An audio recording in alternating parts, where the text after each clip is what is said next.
Hello दोस्तों। इस video में हम जानेंगे कि आप सेल एंट्री कर रहे हैं और उसी टाइम पे रिसिप्ट की एंट्री भी करना चाहते हैं। चाहे आप रिटेल कर रहे हैं या होलसेल कर रहे हैं, तो ये दोनों में ही आप कर सकते हैं। बट होलसेल के केस में ये देखा जाता है कि जो उनकी पेमेंट है वो बिल जनरेट होने के बाद, बिल को जो भी उनका गुड्स है उसे देने के बाद कुछ समय बाद उनकी पेमेंटें जो है वो आती है। तो उनके लिए तो प्रोसीजर वही होगा जो अभी है कि आप बिल जनरेट करेंगे, उसके बाद फिर रिसिप्ट की एंट्री करेंगे।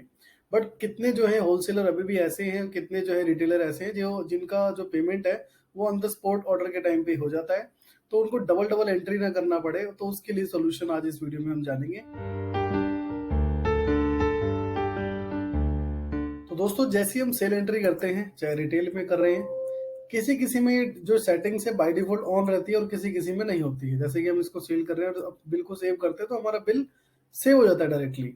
बट हम चाहते हैं कि जो भी हमने अभी रिटेल में सेल किया है, इसकी तो ऑटोमेटिक एक रिसिप्ट की एंट्री लगी जाती है। रिटेल में कैश में होती है ज्यादातर सेल, बट यहाँ पर भी कैश में आपके पास, अगर किसी ने कैश पे नहीं किया, किसी ने आपको जो है पेटीएम कर दिया, आपके बैंक में डायरेक्टली शेयर कर दिया, तो उसको कैसे करेंगे?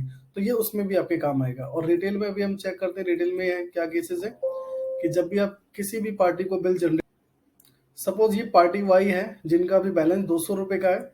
अगर हम इसको कुछ भी सेल करते हैं, सपोज जैसे कि हम ये आइटम सेल कर लेते हैं, ये भी 200 का है, तो हम इसको 5 क्वांटिटी सेल कर लेते हैं ताकि अमाउंट आपको 1000 का दिखे। अब हम इसको सेव करेंगे तो ये बिल डायरेक्टली सेव हो जाएगा और ये बिल भी जनरेट हो जाएगा। और उसके बाद जब भी हम इसका बैलेंस चेक करेंगे तो बैलेंस भी चेक कर सकते हैं। जैसे पार्टी वाई का जो बैलेंस है अब 1200 है, क्योंकि 200 रुपये पहले का बैलेंस था और 1000 रुपये का भी हमने बिल जनरेट किया है। और ये इनकी पेमेंट कभी भी आती है तो हम रिसिप्ट में जाते हैं और उसके बाद इनकी पेमेंट की एंट्री हम करते हैं। जैसे कि पार्टी वाई, तो हमें यहाँ पे एक एंट्री जो है एक्स्ट्रा करनी पड़ रही है।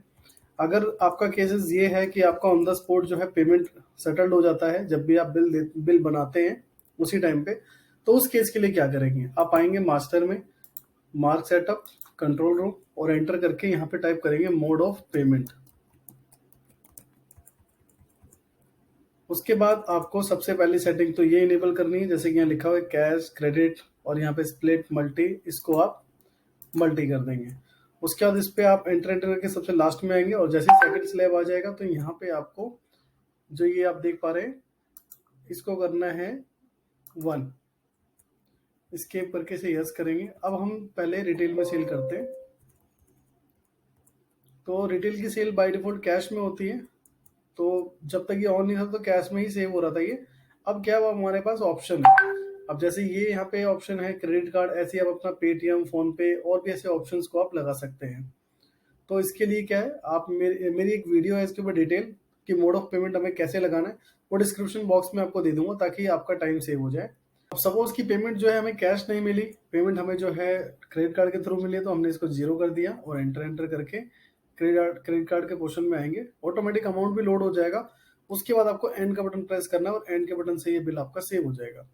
और बिल का प्रिंट आउट भी आप ले सकते हैं। तो जो प्रिंट आउट, जो आपका अमाउंट है अब वो कैश में नहीं गया है, आपके क्रेडिट कार्ड में गया है। अगर इसका लेजर भी देखिए हम क्रेडिट कार्ड का, तो देखिए यहाँ पे 150 रुपये ये आ चुके हैं। अब दोस्तों, ऐसे ही अगर हम होलसेल करें तो होलसेल के केस में भी यही है, पार्टी को हम बिल जनरेट करते हैं और जो भी आप पार्टी को देना चाहते हैं, जो भी आइटम देना चाहते हैं, वो आइटम आप यहाँ पर टाइप करें, एंटर करेंगे। उसके बाद जैसे हम बिल को सेव करेंगे तो हमारे पास दोबारा से ये ऑप्शन आ जाएगा। अगर हम इस बिल को सेव डायरेक्टली कर दें, जैसे कि अभी जो इनका 5100 रुपये का बिल है और जो पहले का अमाउंट है वो इनको शो होगा। ठीक है, इसके लेजर में चलते हैं हम, पार्टी एस, तो देखिए यहाँ पे आपको शो होगा 6200 रुपये, क्योंकि हमने वहाँ पे कोई भी एंट्री नहीं डाली इनकी। अगर हम इसी तरीके से एक और बिल जनरेट करते हैं,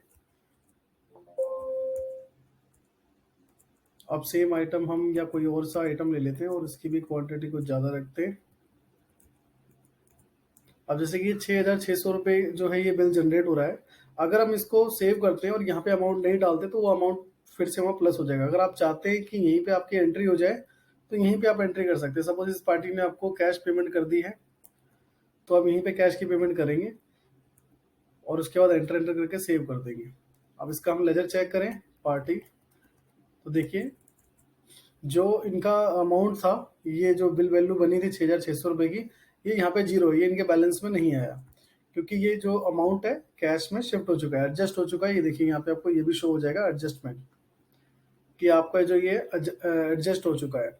तो एक ही एंट्री के टाइम पे आपके दोनों काम हो जाते हैं, अगर आपका केस ये है कि ऑन द स्पॉट आपको पेमेंट सेटल करनी है बिल के टाइम पे ही।